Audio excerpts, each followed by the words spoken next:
Everybody came into this matchup talking and exuding about Ramos and how he's so fun to watch because he has so many different ways to win the fight, which I agreed. Flashy striker, fantastic grappler.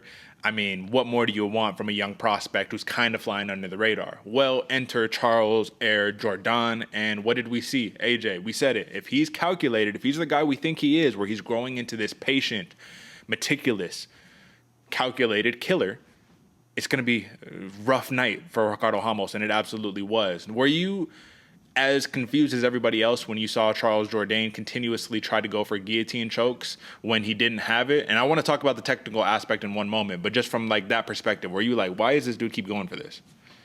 In fact, even on the one where he cinched it up, Derek, I said verbally out loud, again? Stop. Like, stop going for this, man. You're just putting yourself in a horrible situation against a very dangerous grappler. Now you're on the back. But I guess, proof is in the pudding. Derek Jourdain saw something there, realized, must have seen it in tape because he was continuously attacking the guillotine. What about you? Were you as, not as appalled, what's the word? Were you as shocked to see him continuously go for it, Derek?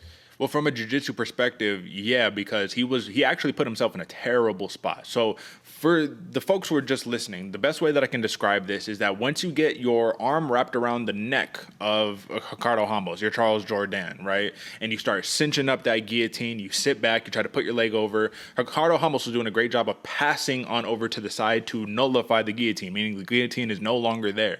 So now, if you keep your arm wrapped around your opponent's neck, you're actually setting yourself up for a choke. It's called a Von Flue choke.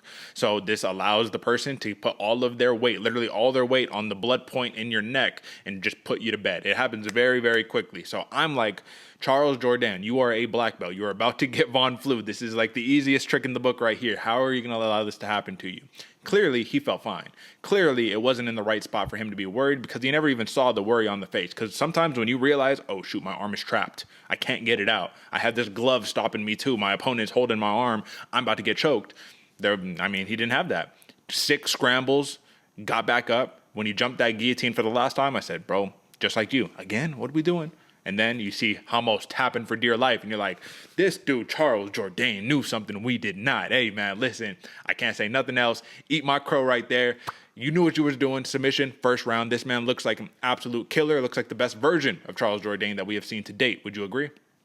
Hungry, Derek, hungry as can be. Jourdain walked in like an animal that hadn't eaten in a couple weeks, staring down, locked in, focused, dialed.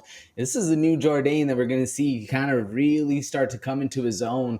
I wish I had how old up this guy is because he's really starting to grow into that like best version of the fighter he can be. Now that, yes, he is calm, calculated, composed, able to think through the fight, but also very dangerous, still willing to put himself in a dangerous situation, get the finish. This is a hell of a fight for Jourdain going forward, man. Absolutely. And Jourdain is 27 years old, man. So big win for Air Charles Jourdain.